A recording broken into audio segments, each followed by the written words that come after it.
Assalamualaikum warahmatullahi wabarakatuh. Bismillahirrahmanirrahim. Ashhadu an la ilaha illallah wa ashhadu anna Muhammadar Rasulullah. Allahumma salli ala sayyidina Muhammad wa ala ali sayyidina Muhammad. Rabbi shrah li sadri wa yassir li amri wahlul 'uqdatam min lisani yafqahu qawli. Amin. Bismillahirrahmanirrahim.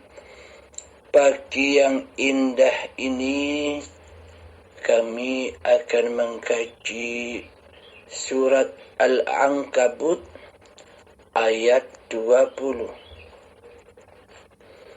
A'udzu billahi minasy syaithanir rajim. Bismillahirrahmanirrahim. Qul siru fil ardi fanzuru kaifa bada'al khalq thumma Allahu yunshi'un nash'atal akhirah. Inna Allah ala kulli syai'in qadir. Katakanlah, berjalanlah di muka bumi, maka perhatikanlah bagaimana Allah menciptakan manusia dari permulaan. Kemudian Allah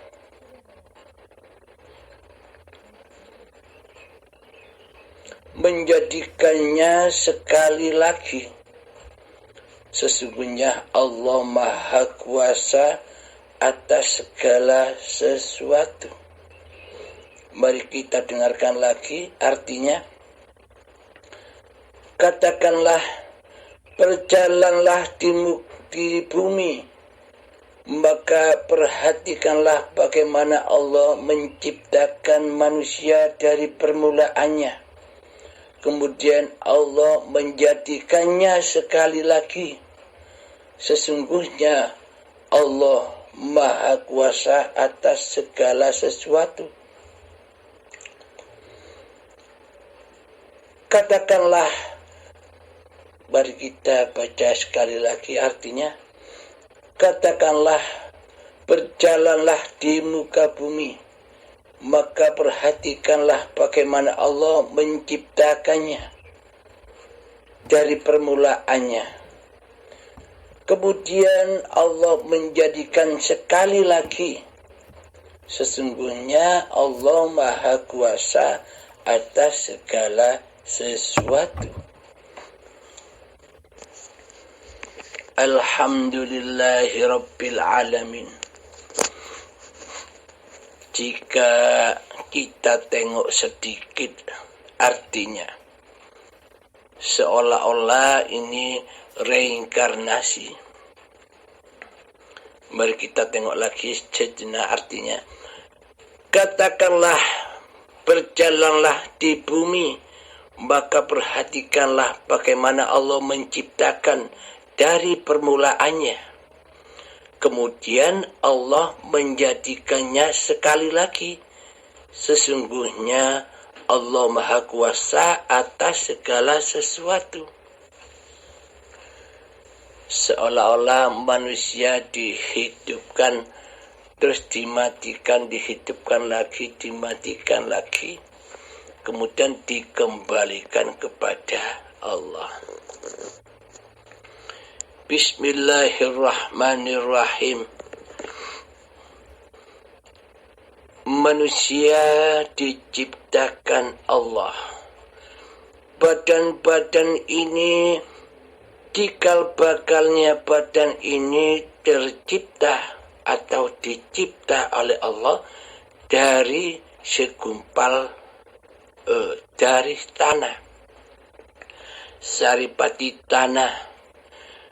Dihidupilah tanah-tanah yang mati itu oleh Zatullah. Dihidupi dengan hidupnya Allah. Kenapa kok harus dihidupi tanah ini?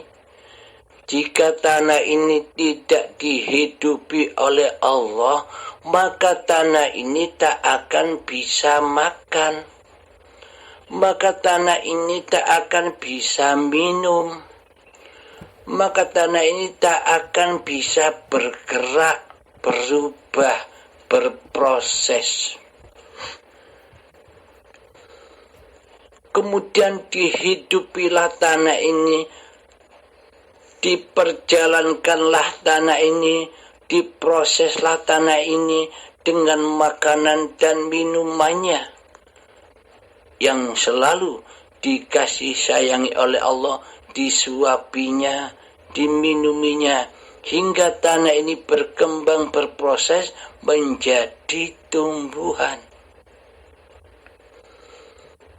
Kemudian setelah menjadi tumbuhan diproses lagi, dimakani lagi, disuapi lagi dengan kasih sayang ya Allah, dengan pemeliharaannya Allah, dengan pencukupannya Allah, dengan bimbingannya Allah, berjalanlah lagi dari tumbuhan menjadi hasil-hasil dari tumbuhan itu. Hasil buah, hasil sayur, hasil beras, kemudian hasil beras, sayur, padi, buah-buahan, sayuran itu dimakan pula oleh hidup.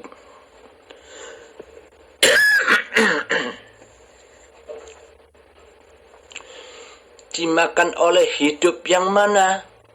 Hasil buah-buahan, padi, dan sayuran itu dimakan oleh hidup yang ada pada cikal bakal orang tua kita. Coba perhatikan, bila tak ada hidup, apakah kedua orang tua kita bisa makan? Jika tak ada hidup, apakah kedua orang tua kita bisa minum? Bila tak ada hidup, maka tak akan ada proses kejadian manusia. Bila tak ada makan dan minum, maka tak akan ada proses perkembangan badan-badan manusia. Kemudian setelah dimakan oleh hidup yang ada pada kedua orang tua kita, maka diproses lagi hasil makanan dan minuman ini. Jadi meskipun begitu orang tua kita juga dimakankan oleh Allah, diminumkan oleh hidup. Bila tak ada hidup, apakah kedua orang tua kita bisa makan dan minum? Sehingga hasil makanan dan minuman itu diproses, dipilah-pilah lagi, dipilah intisarinya, akhirnya menjadi sperma dan sel telur. Nah, siapakah yang menciptakan sperma dan sel telur? Apakah kedua orang tua kita yang menciptakan kita? Oh, tidak. Hidup itulah penciptanya. Bila tak ada hidup yang ada pada kedua orang tua kita, bila tak ada hidup atas proses-proses pemilahan intisari makanan yang ada pada kedua orang tua kita, apakah ada proses kejadian diri manusia ini? Kemudian bertemulah ayah dan ibu menghasilkan gumpalan darah. Jadi Allah itu maha menghidupi, Allah itu maha memakani, Allah itu maha meminumi, Allah itu maha menggerakkan, Allah itu maha memproses semua kejadian-kejadian dari tanah sampai menjadi bayi hingga menjadi manusia sampai menjadi tanah lagi, yaitu hidup ini Allah lah yang menciptakan dan yang memperjalankannya. Kemudian menjadi gumpalan darah, diproses lagi oleh Allah, diperjalankan lagi oleh Allah. Tanpa lupa Allah menyuapi makanan, tanpa lupa Allah menyuapi minuman. Di dalam proses itu, tanpa dimakani oleh Allah, tanpa dimakani dan diminumi oleh Allah, tak akan ada proses kehidupan. Tak akan ada proses kehidupan. Tak akan ada proses kehidupan.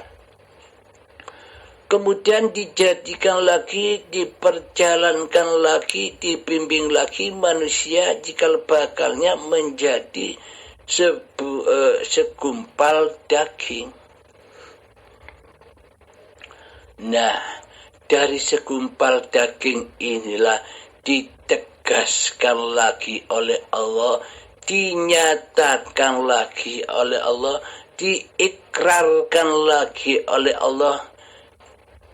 Di ayatnya, kutiupkan rohku, kata Allah. Kutiupkan rohku, kata Allah. Kutiupkan rohku, kata Allah. Bila kita saat ini masih ngaku-ngaku sebagai pemilik hidup, sebagai pemilik roh, berarti selama ini kita ini siapa? Berarti selama ini kita kan yang ngaku-ngaku jadi Allah, tapi tidak terasa. Kita yang ngaku-ngaku jadi Tuhan, tapi tidak terasa. Maknanya kutiupkan rohku ini penegasan kembali bahwa badan ini, cikal bakal badan ini kuhidupi dengan hidupku, kata Allah.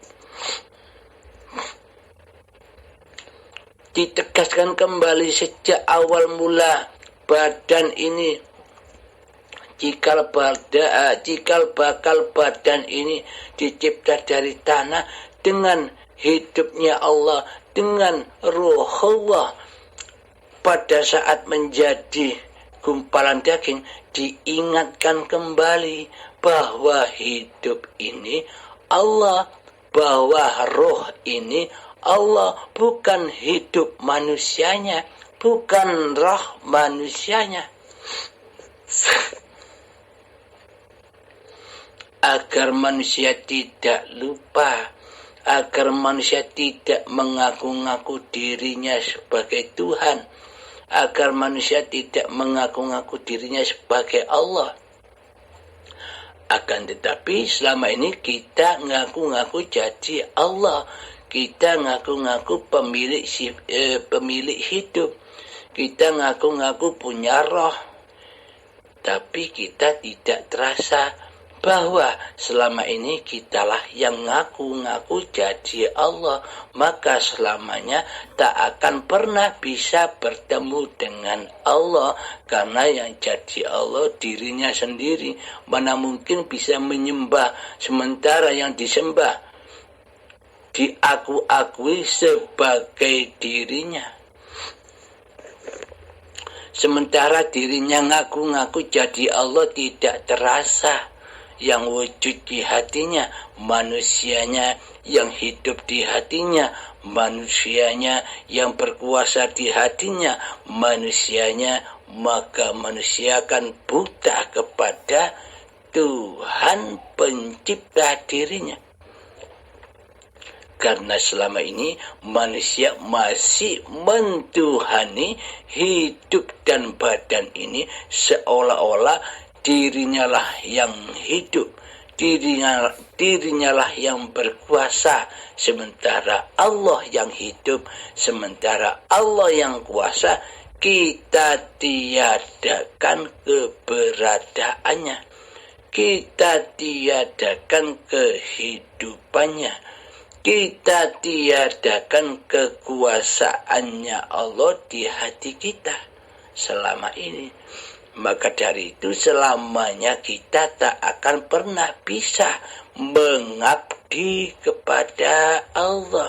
Maka selamanya kita tak akan bisa kembali rojiun kepada Allah, kecuali disiksa dahulu, diazab dahulu, dicor dahulu di saat hari pembalasan, hari perhitungan, saat tiba syakaratul maut, yang mana di situ pelepasan demi pelepasan, penggelongkopan demi penggelongkopan apa-apa yang kita cintai, apa-apa yang kita akui sebagai milik kita, dikelongkop di hari pembalasan, yakni syakaratul maut.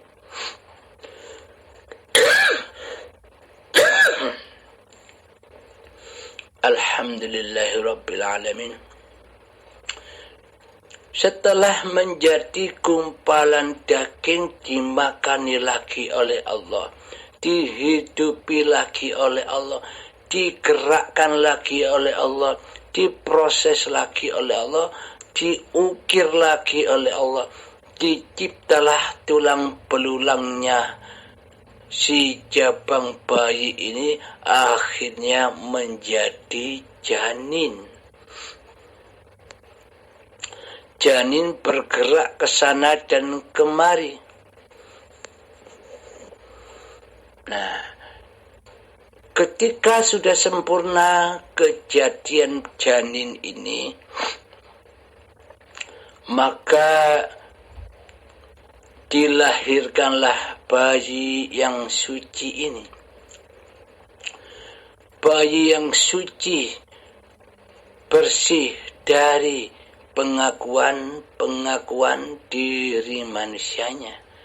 Yang ada hanya yang maha suci, zahir batinnya yang maha suci, hidup ini suci, badan ini suci dari hak-hak milik manusianya. Itulah yang dimaksud suci. Ketika badan ini masih suci, itulah yang dimaksud Masjidil Haram, tempat untuk bersujud. Jika Masjidil Haramnya masih kotor, masih teraku-akui oleh hambanya, jika badan ini masih diaku-akui oleh badan hambanya, maka Masjidil Haramnya kotor terus, tidak akan suci, maka tak akan bisa pun untuk bersujud di dalamnya. Maka untuk bersujud di dalam Masjidil Haram itu wajib disucikan dulu Masjidil Haramnya.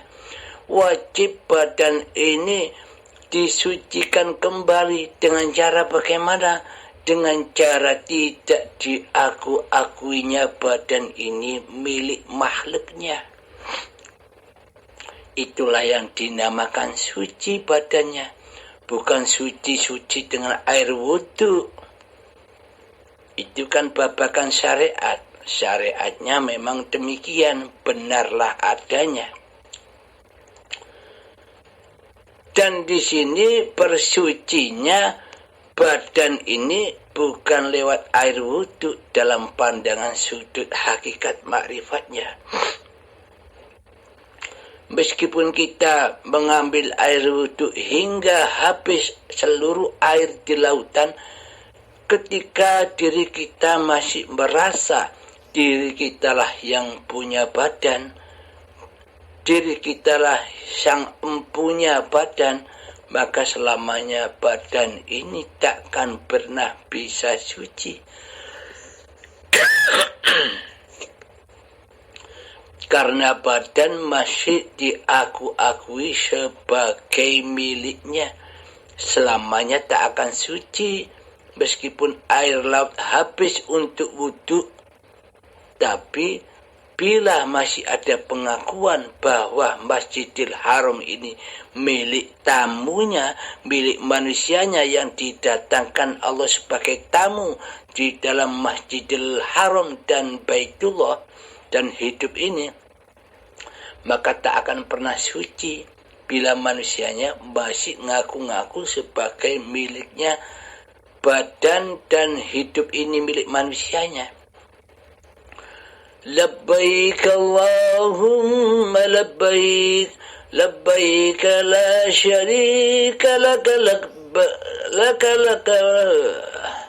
labbaik Allahumma laka labbaik, labbaik la syarika laka labbaik. Jadi pada intinya supaya Masjidil Haram ini suci, Baitullah ini suci dari pengakuan-pengakuan manusianya,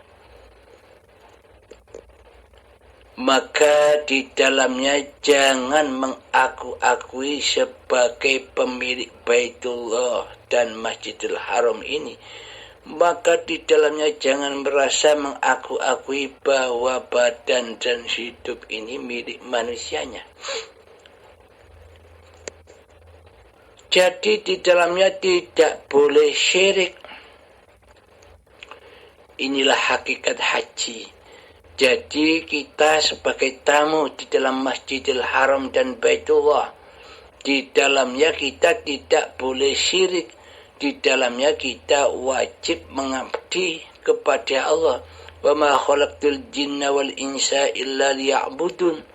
Hanya untuk mengabdi, menyembah. Maksudnya mengabdi itu menyembah itu apa? Selalu menyaksikan bahwa hidup ini Allah, badan ini Muhammad Rasulullah, ciptaan Allah, utusan Allah, wakil-wakil Allah di bumi ini. Allah lah sebagai pencipta dirimu, Allah lah sebagai pencipta apa-apa yang kau perbuat. Jadi seolah-olah kita selama ini kitalah yang berkuasa. Berkuasa atas makan dan minumnya kita. Berkuasa atas sholat-sholat kita.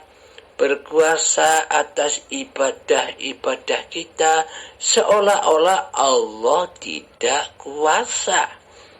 Karena apa? Karena yang menjadi Tuhan selama ini adalah kita sendiri. Kenapa kita berpikir seolah-olah Allah itu tidak kuasa atas diri kita? Karena selama ini kita mentiadakan Allah di hati kita. Kita menggaibkan Allah di hati kita. Bagaimana mungkin Allah berkuasa atas hati kita, sementara Allah kita tumbangkan kekuasaannya, dan kita sebagai pengaku pencipta dan Tuhan di dalamnya. Allah yang menciptakan diri kita, kita tiadakan, kita sekutukan dengan diri kita sendiri. Maka dari itu, selama ini kita tidak akan rela dan tidak akan ridho bila seluruh perbuatan manusia yang ada di bumi ini perbuatan Allah. Semuanya, bahkan taat dan maksiat, baik dan buruk, itu semua ujian dari Allah.